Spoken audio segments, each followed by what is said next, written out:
I'll give a quick intro before Russ gets up here. I guess that's customary. Russ LeGrone and Marty Broadwell, I think as we've sent out a couple of times, are going to be with us for the next 6 weeks, presenting a series of lessons on the topic of preparing for elders. I don't have the list of topics, but it's been sent out a couple of times. So I'm really looking forward to this study. I've known Russ and Marty for a long time, pretty much all of my life, I think, and they've had a huge impact on my faith. So I'm looking forward to hearing the words that Russ has to present to us tonight. Russ is an elder at the Embry Hills Church of Christ up the street, which many of us are familiar with. So looking forward to hearing what he has to say and teach us about tonight.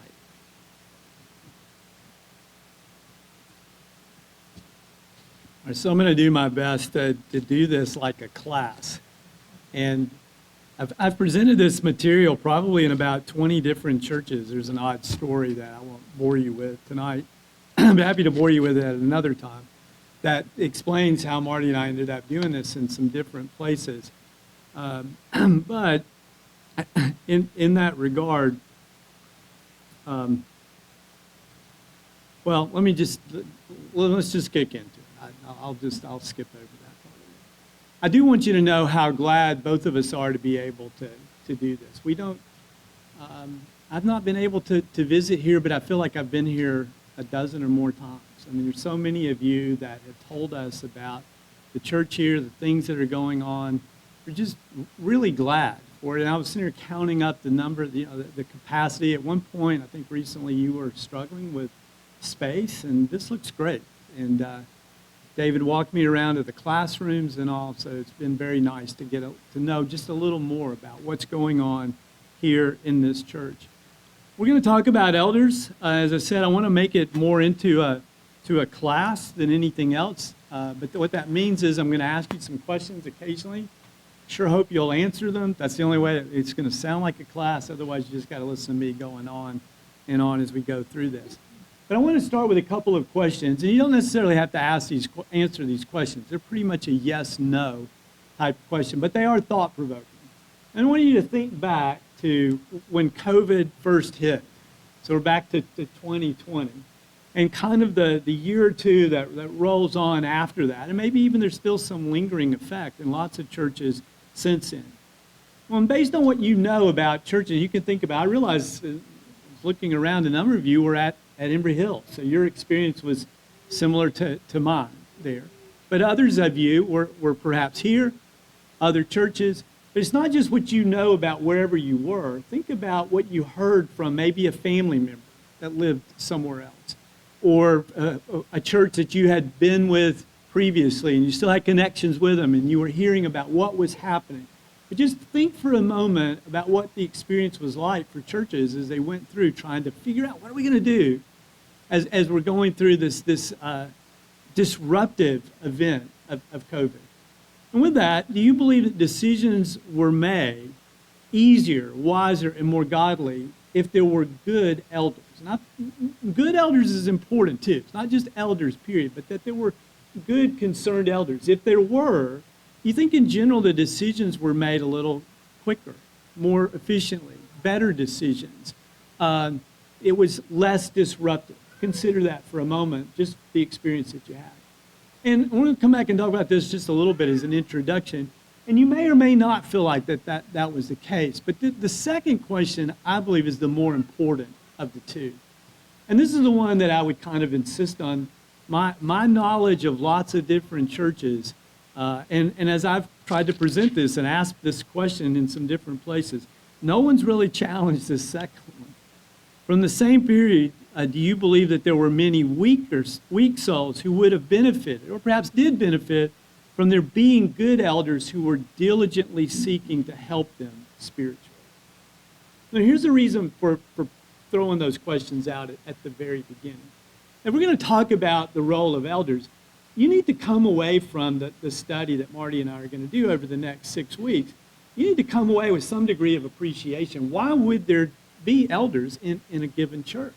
Why would it be a good thing for there to be elders here? And if you don't have a sense of why God's plan is a wise plan, is something that you would desire and want to have, Well, it's much more difficult to go through the process of finding men to serve and getting men who are willing to serve if you don't have that appreciation for it. I think these questions hopefully help to build a little bit of that desire for it. In regard to the first one, I think most churches, one way or the other, you figured it out, right? Whether you had elders or not. And the church here didn't have elders, but I think, as I recall, you did a pretty good job of figuring out what you were going to do, how you were going to handle the circumstance of COVID and all. And sometimes there are these bigger decisions that affect the whole church, and you just kind of find your way to an answer. I will say, especially for us, I'm going to describe Embry Hills just briefly in a minute. Given our size and all, it would have been very difficult if we didn't have elders to sit and make those kinds of decisions that are going to affect 400 or more people. It was helpful to be able to kind of figure this out, and it was useful. It's God's plan that there were more than just one elder. I've said it quite often. We would have made decisions a lot faster if it was just left up to me, but they would have been a lot worse decisions. We needed that collective wisdom that was there. But where there were good elders, I think that it helped. And you may know, I know, of churches that have been disrupted ever since. They're not as unified as they were before. They're not as strong. They're not as able to be doing the Lord's work since that time because they could not work together to figure these things out. And they didn't have elders. It was hard. But it's the second one that really kind of tears at us. It ought to. It ought to remind us. Imagine somebody had come here to this church and placed membership just a week or two before COVID happened. Moved in from out of town, did a little bit of research, maybe visited here just once or twice, met a couple of you, but realized this is where they want to worship. We met with the group, placed membership, now they're members here. COVID hits. They don't show up. Who's responsible for this? Who's going to reach out to this couple, these members that perhaps nobody really knows, nobody has a relationship with yet? I would suggest to you that if there were elders, the elders know they are accountable. They have to go and do that. And during COVID, I think as we were reflecting on this recently, the elders we did a better job then in paying attention to every single sheep, every single member, because we made sure that everyone was called by an elder during that time period, even if they had barely become a member there and had no other connections. That part was done because it was our responsibility to do that. And I think that's one of the benefits in it. Let me walk through a couple of introductory things, and then we'll get into the real material and all this.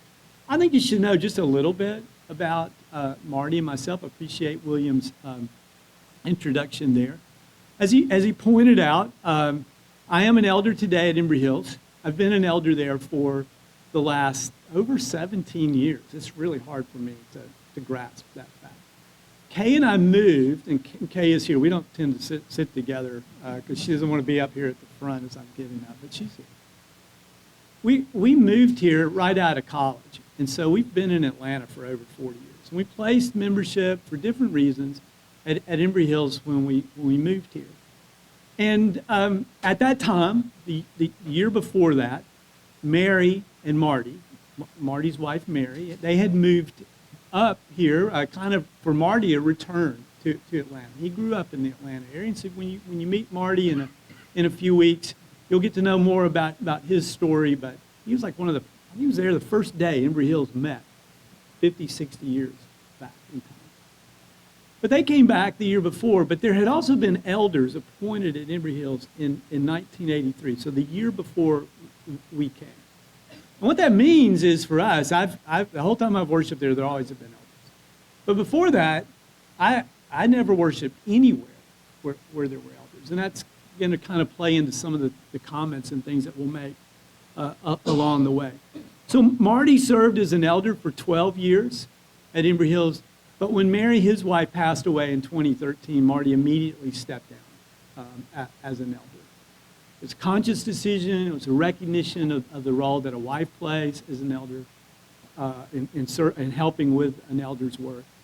But we also always try to mention that because it helps to set how important it is to be constantly focused on not just initially having elders, but continuing to train young men to become elders along the way. So that you don't end up with these things that we have no control over. The health of elders. One time we appointed 2 men as elders at Embry Hills, and we were excited because the number finally got up to like 5, and within a year, both of them have been transferred by their jobs. You don't control those things. The health of an elder himself. Some of these things are outside of our control. And I'll add one more thing, just kind of by way of introduction. I know that a good number of you are familiar with the church there at Embry Hills. I want to make it very clear that Marty and I really kind of have only like one perspective of eldership, because we've been there, both of us, for over 40 years. And as I said, I've never witnessed another eldership where I was a member. And because of that, you know, everything's kind of skewed a little bit about the way we do things. But the last thing I would want to leave an impression is that we're here to kind of tell you this is the way you ought to have an eldership work. Every church is independent. You've got to find your own way, both in terms of how you determine what men might serve as elders, but also in regard to the kinds of decisions that they make. And we're always happy to share different things that we do. But if you hear us kind of slip sometimes into this is what we do there at Embry, we can't help ourselves. That's the only vision that we have. But we do recognize that that's not in any way meant to be the biblical template. There is a template there. And so we hope that we can enlighten you to what the scriptures themselves say about elders, even though we'll bring a lot of things in along the way. Obviously, can't help it in regard to where we've been and where we worship. Now, here's the first question. I'm just curious. So maybe I should exclude those of you that I know, like William said, he's known us since your whole life. Well, we've known you since you were born, William. And so he's been there at Embry Hills, and I know some of the others of you have as well. If you've not been a member at Embry Hills, how many of you have worshiped in where there were elders? You know, this is great. This is virtually everybody. So let me rephrase the question. Who had never worshiped where there were elders? Never worshiped. Wow. You would be surprised. Is that? You'd be surprised. I've been to some churches where virtually everybody would say, I've never worshiped where there were elders.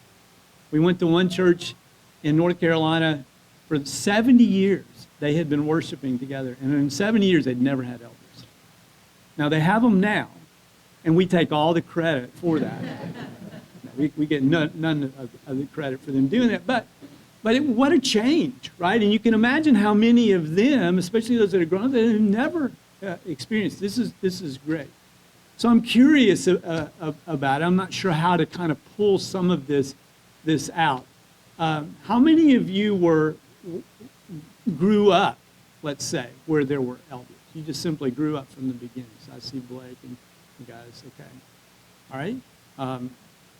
How many of you were in your 20s before you first were in a church with elders? That's a different experience, right, than kind of growing up, you know. Anybody older than that? Anybody in their 30s or 40s? Yeah, so it's Elizabeth, is that right? So Elizabeth, how old were you when you... 32. Okay. So really, this is nice. There's a nice body of information and knowledge and understanding, hopefully, about elders. Although if we put our heads together, I've only got the one perspective. As it grew, I would imagine we would have a very different perspective as we think about different elders and different elderships and how they've worked and all. Here's some goals. Here's what we're going to try to do over the 6 weeks. And some of this, I hope we even accomplish, at least to some degree, tonight. The first goal is we want to create a deeper appreciation of God's plan for elders and the wisdom of that plan. I hope you come away with this sense of, yeah, you know, God really knows what he's doing.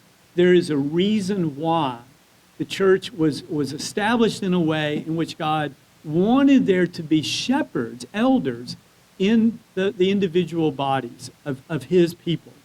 The second goal would be to provide an awareness of the practical, the day-to-day aspects of the work. In other words, what is it that elders really do?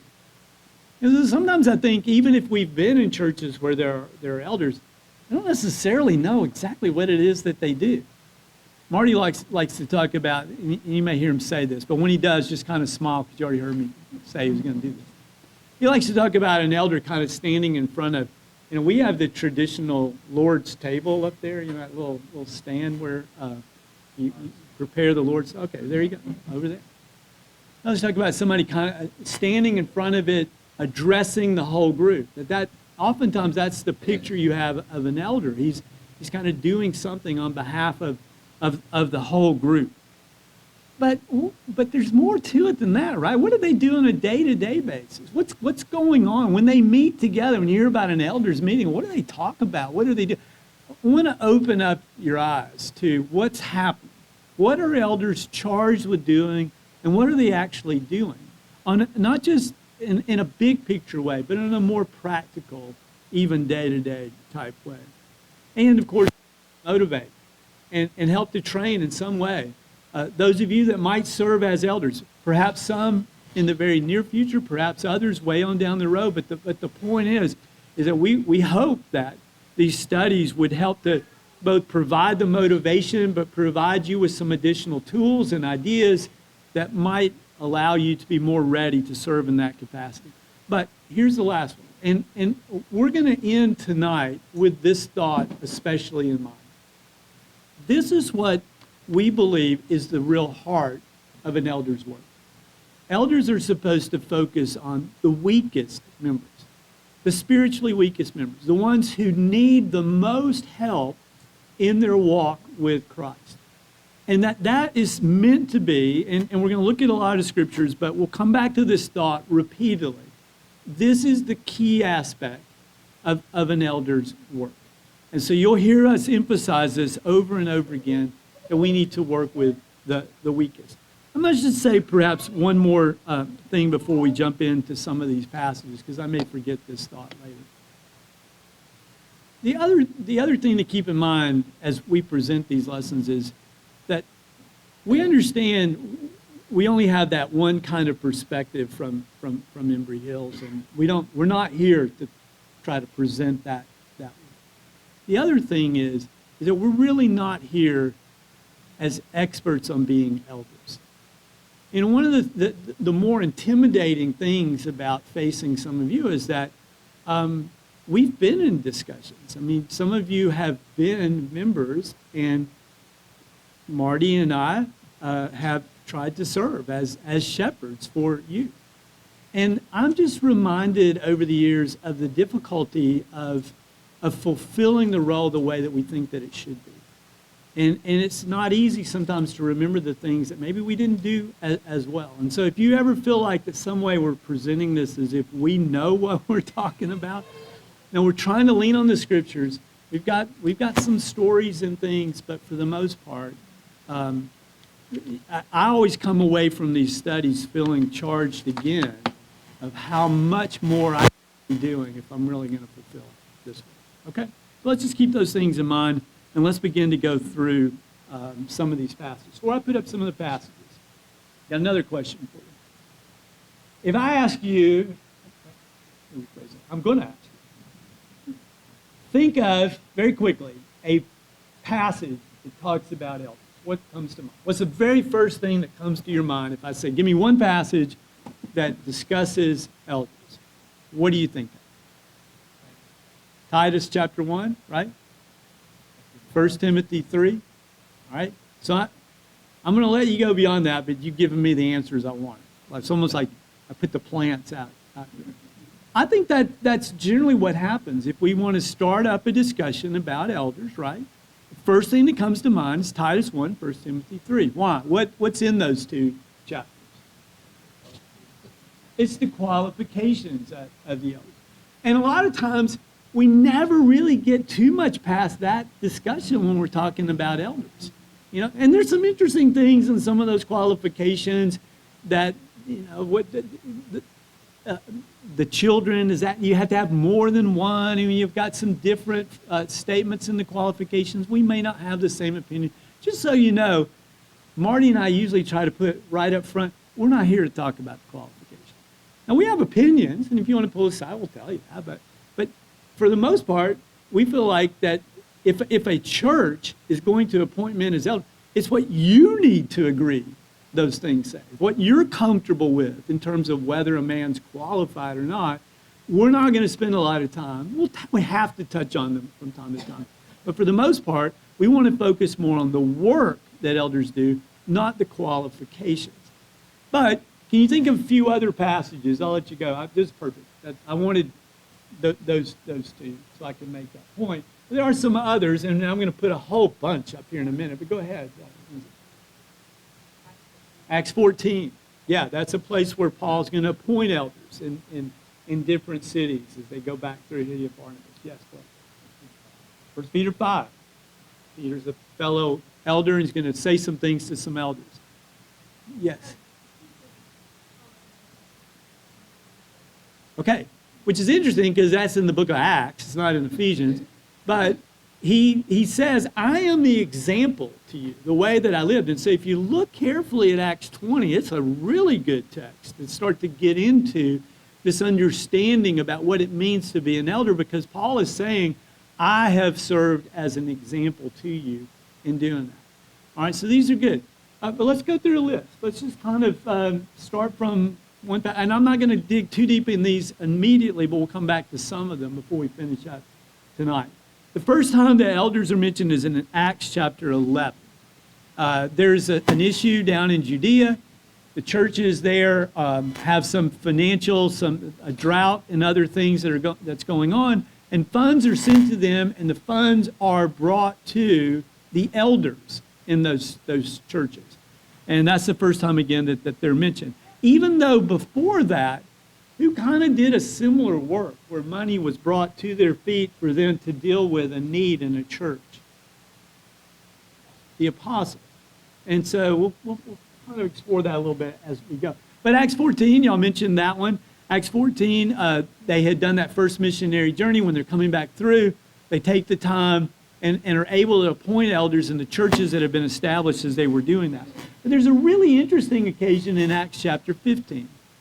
By the time you get to Acts chapter 15, the early church now is having converts who are Gentiles. And so these Gentile Christians are being mixed together with the Jewish Christians. And there are a lot of questions about how these two groups can come together and how they can worship as one.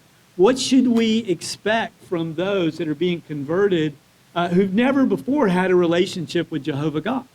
What are they supposed to do?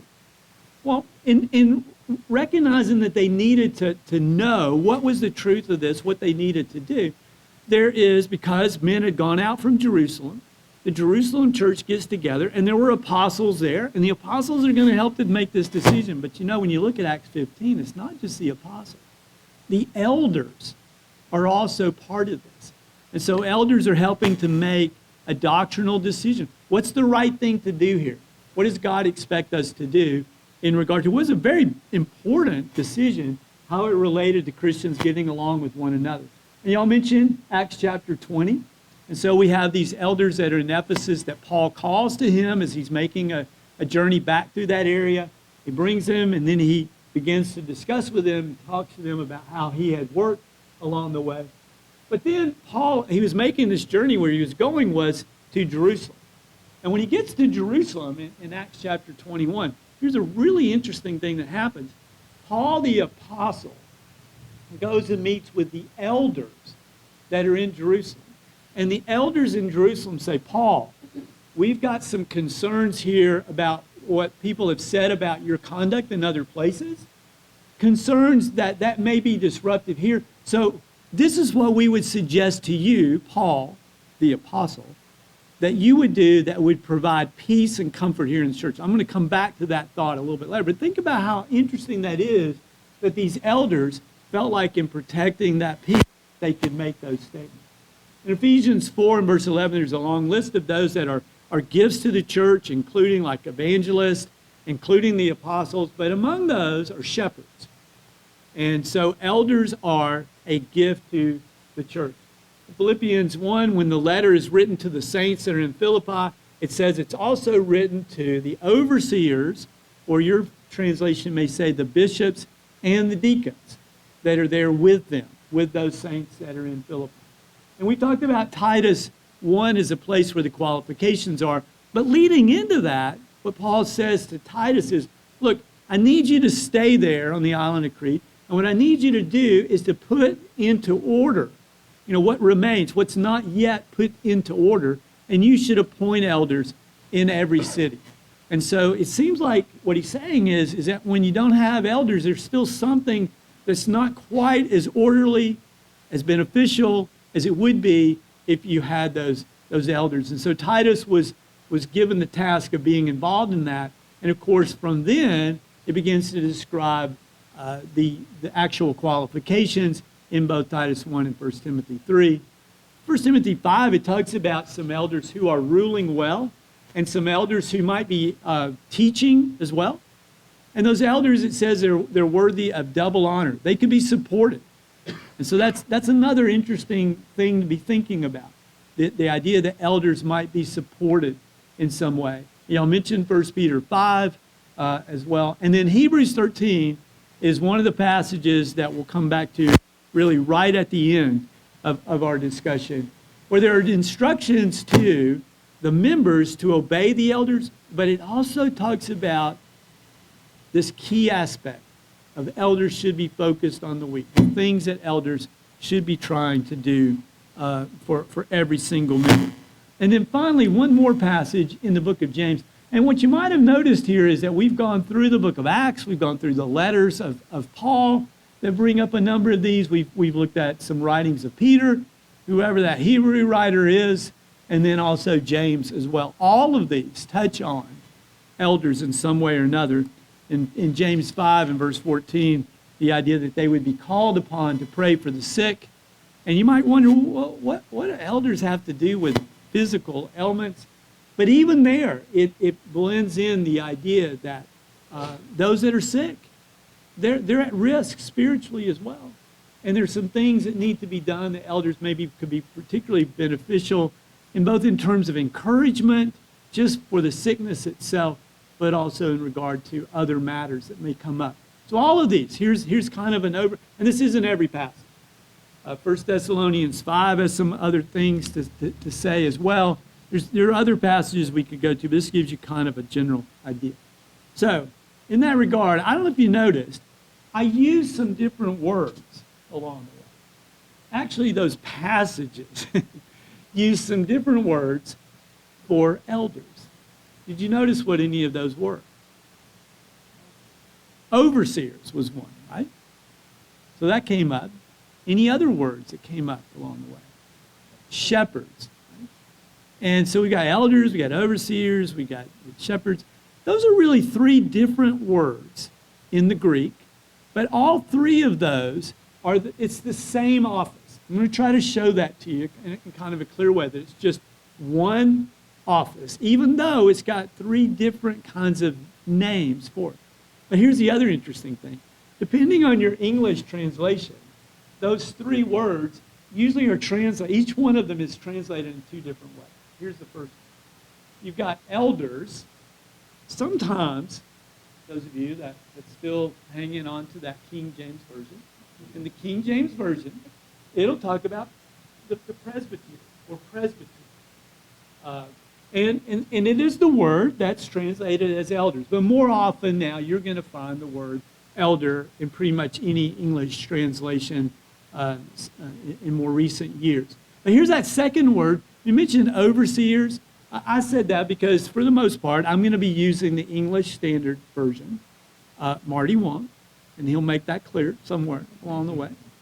But I like the English Standard Version, and it's going to use the word overseer. But the other word that is sometimes, that it's translated into English, same Greek word, is bishop. And there are quite a few translations that are going to have the word bishop. And y'all might, look at like Philippians 1:1 and see what yours is even tonight. Is your translation using bishop or overseer? And then you've got the shepherd or pastor.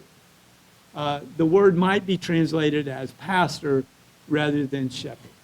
Now, as you look at that list for just a moment, even as we begin to think about the kind of spiritual leadership that God teaches in the scriptures and these words, and I will show you how these are all only one office. Don't worry about that yet. We'll come back and show a couple of passages. But as you look at that, does this make you think about other religious groups? Any other religious groups kind of come to mind when you see these terms? Like what? What comes to mind? All right, Presbyterian. I love the way you take the softball on me. Right? Yeah. Yeah, I mean, Presbyterian, surely. And you know what? That is exactly why they are called the Presbyterians. They have a form of leadership related to elders in the way that they form elderships and so forth. And it's the reason why they came to be known as the Presbyterians. It's back to that older word we don't use. We use elders, but that's exactly right. What else, though? What might be another? So the Catholic, so which word makes you think? Bishop. It's an incredibly important role in the Catholic Church, but not just the Catholic Church. The Episcopalians have that role. A bishop is this very, very important role in their hierarchy of things that they do. And then what else? What else might be one? Yeah, so here's one. Sometimes there's just a confusion about what the role is, right? A pastor might sound like an evangelist, but especially what group? Their primary evangelist is also always known as their pastor. I think about the Baptist Church. I mean, and in fact, one of the things that if you read discussions about their leadership, they're adamant that there should only be one pastor in any given group of theirs, any given church of theirs. And so as opposed to, if you go back again and think about this, one thing I would just challenge you to think of, if you look at every single one of these, it's always a reference in the plurality. There's never a reference to there being an elder, the elder, in one of these churches. It's always elders, which is interesting that somehow or another the idea is that you would only have just the one. And so you can mix these terms together. You'll find we're going to, for the most part, talk about elders and shepherds. It's just a little bit easier. Now, it's okay if somebody wants to call me a bishop, there at Embry Hills. I guess my ego could be built up somehow. A bishop, it sounds pretty important. And a lot of times somebody will come that's visiting that doesn't know a lot about our leadership, and they'll be looking for, can you tell me who one of the pastors are? I love it when they come to one of our evangelists and say, who's a pastor here? Well, of course, they mean him. And he points out one of the elders. Because the right thing is, we're the pastors. We're the shepherds there. But to avoid some of the confusion and all, for the most part, we'll use this idea of elders. But you'll find the shepherd part is really important, and we'll come back to that. Let me just show you a couple of places where the words themselves are used. And so you'll get this recognition that it really is the same office, but you'll also know how they're being used in slightly different ways, but to emphasize maybe some different aspects of the role that this one office serves as it's doing God's work. In 1 Timothy 4 and verse 14, Timothy is told not to neglect a gift that he had received by the laying on of the hands of the elders, or eldership. You might have the word presbytery there if you've got a very older translation. Or even the English Standard Version just says a council of elders. But it's talking about the group of elders have laid this on you, but it's the word elder that's being used. And when we pointed out, Acts chapter 11, the first time that there's a reference to elders, that's the word that's actually used there. And again in Acts chapter 14, when he appointed elders in every city. But here's one of the interesting ones. This will come back to my contention that this is the same role. In Titus chapter 1 and verse 5, he says, Titus, you need to be concerned about going out there and putting things into order, what remains into order and appoint elders. Okay, hold on to that thought. We'll come back to Titus 1 in just a minute. But here's some uses then of the word elder or eldership, thinking of the group of them. And then there's shepherds. We said in Ephesians 4, in verse 11, here's one of the gifts that's given to the church, shepherds. And it may even be that what it's saying there is shepherds who are shepherd teachers, ones that have this ability to be involved in the teaching. But there are several other passages where the verb form of the shepherding are used. So for example, in 1 Peter chapter 5, where Peter says that he's a fellow elder, I find that fascinating as well, that this apostle was also an elder, and he's addressing elders, and among the things he says to them, they need to shepherd the flock. So here's a verb form of this idea, so that's part of what they were to do. And there's some other places too where that verb form comes up. But then you have that word that's translated as bishop or overseer. In the Greek, it's episkopos, and the idea is epi is something that you're over. And so overseer. The second part of that, this scopos, is like a telescope, a periscope. It's something that allows you to kind of look through, you're able to see something more carefully. So it's the idea of elders are overseeing some responsibility that they have. There's some goal that they have in mind. And in Acts chapter 20, in verse 28, the word is given there. Paul addresses, he says that God, the Holy Spirit rather, has made you overseers over this flock. But back up in verse 17 of Acts 20, when he called that group together, it says he called together the elders. And then he says, you've been made overseers. You see how those terms, there's no difference between them. He wasn't trying to say, hey, some of you are bishops, you're overseers, some of you are elders, these are two different jobs. No, when he called the elders together, he says, what y'all are is you're overseers. Another place would be Titus 1. I said we come back to Titus, that first chapter. When he said to him, to Titus, put those things in order, appoint elders in different places. And then in verse 7, when it starts to give the qualifications, it says, now, an overseer will be, and it begins to give the qualifications, but he just mentioned an overseer. And so he's using it in a somewhat different way. In Philippians 1 is another place we've mentioned that's to be found. And so these words are mixed together in different places, and you shouldn't feel like there's any difference in it. So that's one way of understanding the role, the names that are used for it. But what do they actually do? What are elders supposed to do? Well, one thing the scriptures make pretty clear is that elders are to rule. They're to make some decisions. They're to set some directions. They are to be listened to and followed in what they're doing. Now, I'm not sure how well I can fully explain this point so far tonight. We'll have to develop this a little bit more. But I want you to think about the places. We'll touch on a number of passages either tonight in the coming weeks. We'll talk about elders having some authority. But it's almost always done from the standpoint of those who are following. That we ought to follow our leaders. We ought to follow those that are elders. It really doesn't say to elders, now elders, you need to get out there and you need to command everybody and tell them everything that they need to do. It's not put that way. It's not so much about a command to elders to be these strong leaders. In fact, watch how it puts it in a few minutes. But it is still the case that they're ruling, that they've got some authority here. But elders can only rule to the point that people are willing to follow. There's nothing that we can really kind of take away. There's some activities implied in 1 Peter 5, verses 2 through 3. If you look over at that passage, it talks to the elders that you need to shepherd the flock that's among you. And then he says some things to these elders that I think imply some things about the work, things that they were doing. For example, it says you're not to do this under compulsion.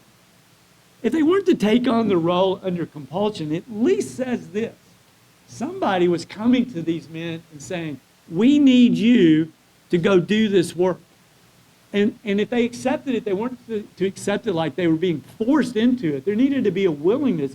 But it does say there's some kind of selection and appointment. And so if you hear sometimes that really the idea of elders is just, it's just the oldest people in the church, it's just some people that we should follow their examples. No. there actually is an office, and that was kind of mentioned in some of those qualifications as well. It's not for shameful gain. And if it's not for shameful gain, what that says is that maybe elders do have an opportunity to take funds. They're going to be dealing with them. And so elders do handle money. There are decisions that are made about some of the funds of the church, and it might put things at risk, but good elders, they're not going to do that. They don't do this for any kind of shameful gain. And so there is the aspect of money decisions being made. The collective funds, they make some decisions. They're not domineering. It says here, the giving and following of instructions, it seems to me, would be happening, but the manner in which they do it is not domineering. There's some other things, too. I want to get through this very quickly so we can get to the end. They need to equip the saints. Ephesians 4, that means building up everyone, making it so that you're able to do more spiritually. There are activities and other things that elders would be concerned about. We talked about praying for the sick. And then making decisions in matters that affect the church. You remember in Acts chapter 11 where there was this issue where these churches had physical needs and the monies were brought and put at the feet of the elders. Imagine a church in which virtually everybody has some kind of need and limited funds are there provided for their physical needs. How easy would it be to make decisions about that if the whole group had to kind of get together and try to figure that out? You can see the benefit that would happen, how much more would happen if there were those who had this responsibility to take care of the benevolence. We talked about the doctrinal matter. There's also these personality issues. When Kay and I were in college, we were at a church that basically fell apart right as we were graduating from college. And the issue was primarily about somebody that had come in who wanted to be a member there. And some people felt like, well, you know what you did in this years back in this place over here, we're not sure you fully took care of that. Others were like, he's done everything he needs to do. And so this argument and dispute about what should be done about this person went on for months. And finally, the church fell apart over it. It was only many years later, as I was kind of beginning to go through and do some of these, it finally occurred to me, you know, if we'd had elders, that would have been taken care of right away. Now, I'm not saying they would have satisfied necessarily every single member, but there would have been peace made because the elders would have said, this is what we're going to do. This is why we're going to do it. These are the scriptures that back us up, and this is what we believe is the right thing to do. And for the most part, most people would have fallen behind that and done it. And others, if their conscience says, I can't do that, well, maybe they would have gone somewhere else. But I will assure you there would not have been the chaos that we lived through if there had been elders. And in this case, the elders even spoke to an apostle to say, if you'll do these things, it'll make for peace and comfort here among us. And they were willing to do that. I'm going to skip over some of the responsibilities of the congregation. We'll come back to some of those later because I know my time is drawing to a close. And I really want to stress this last point. Why is it that churches need elders? And I think the word is I say really need, maybe I should have underlined need as well. Churches need elders. It's because of the nature of the work that elders are supposed to do. But it's not this. It's not primarily this. I think it's helpful. We were talking about COVID at the beginning. I think it's helpful to have a group of men who are accountable and responsible for making decisions on behalf of the entire group. What are some of those decisions, by the way, that elders would make that affect the entire church? You think of some? How the money is spent, right? Because it's all of our money. Are we going to support this man? Not. We're going to do, yep, that's one. Where are we going to meet? Yeah, the time of that. And I'm thinking again about some of the things y'all have been through as a church. Y'all made your way. You figured it out. You didn't used to worship right here, right? Well, there were big decisions that had to be made. And so sometimes that's what they're doing, making decisions on behalf of, we're going to call it flock shepherding. You'll bear with us. All the way through the 6 weeks, you're going to hear this. We'll talk about flock shepherding when we mean elders making decisions on behalf of the entire group, the flock. And there are lots of important things in that. But the greater focus should be on the shepherding of every single sheep that's in the body. Not the group as a whole, but the individuals. And we'll call that, again, if you'll bear with us, sheep shepherding. And it's the sheep shepherding aspect that's really the most important part of what elders do. 3 quick passages, and then I'll sit down. Hebrews 13 says this. Now, you'll notice it kind of starts out with the responsibility of the sheep, of the flock. Obey your leaders, submit to them, because they're keeping watch over your souls. But now it's beginning to turn into, well, what are elders doing?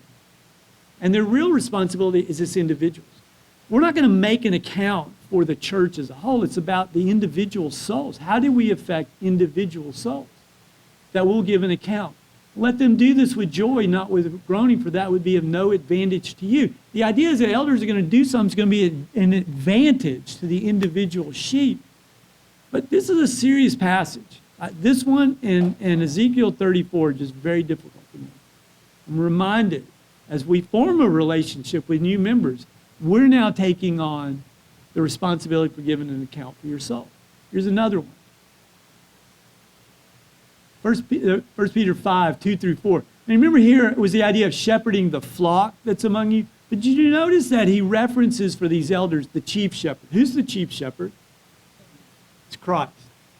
And if you think about Christ as a chief shepherd, John chapter 10, he gives a description of himself as this chief shepherd. And among the things he says is he calls his own sheep by name. They know his voice. Do you notice here what he's describing is that individual relationship? One of the things we won't get to do, that we sometimes do in a workshop, is I like to go through the story of Jesus and look for those times when he's dealing with people on a one-to-one basis. Well, that elders should learn something from that. How do you deal with somebody one-to-one? And the chief shepherd knew how to do that. And they knew him. He had a relationship on a one-to-one basis. But one other way of stressing this here is 1 Timothy 3, 4 through 5. Here's the picture I am touching on the qualifications. So this is part of the qualifications of a man who be an elder. He must manage his own household well with all dignity, keeping his children submissive. For if someone does not know how to manage his own household, how will he care for God's church? What he's saying is there's something you learn about the way that a man has conducted himself within his family as a father. It would tell you whether or not he's going to be able to care for the church. What's your picture of a good father? Is it the father that, he has got the attention of all of his kids? When he says we're leaving at 7:05, man, they are lined up at the door at 7:03 and they are ready to go. And the faces are clean, the shoes are tied. Everybody is in order. And that family moves as a group, and we know who's in charge, right? Is that your picture of a good father? Maybe there's some times when that's inappropriate. That's not it. It's the father that has a relationship with every single one of his children. He knows the heart of it. He knows they're not the same. He knows the difference in his daughter versus his son. He knows the difference from his oldest child to his youngest child. He has formed a true relationship with every single child. That's what I picture as a good father, and that's what God expects of those that would be elders. They would take care of the individual sheep, and in particular, as we'll talk about, those that are the weakest. All right, that's what I've got. I'm sorry I went over a couple of minutes. Oh, yeah, if we're ready to close out, I'd be happy to do that. Let's go to God in prayer. Our great Father, we thank you for the deep love that you have for us, and we're reminded as we think of these things tonight that you've promised in Ezekiel 34 and other places that you would send a shepherd for us who is Christ, that you would be our shepherd, you would take care of us and provide for us, and we're mindful of how much you have done that in our lives, all the wonderful things you've done for us, how much you loved us through the gift of Christ. We pray, Father, we'll submit our hearts and our minds to you.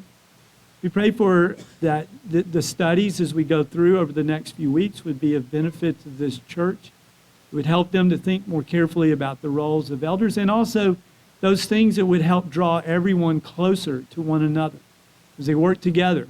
Not just what elders might do, but what we should all do for one another and being concerned about the spiritual state of every single member. Help us all to take on that responsibility. And may it be a blessing. And may we be blessed by the time that we're here, driven to serve you more fully as elders, as those opportunities come. We're grateful to you again, Father, for all your love and mercy and kindness. And we offer this prayer in Christ's name. Amen.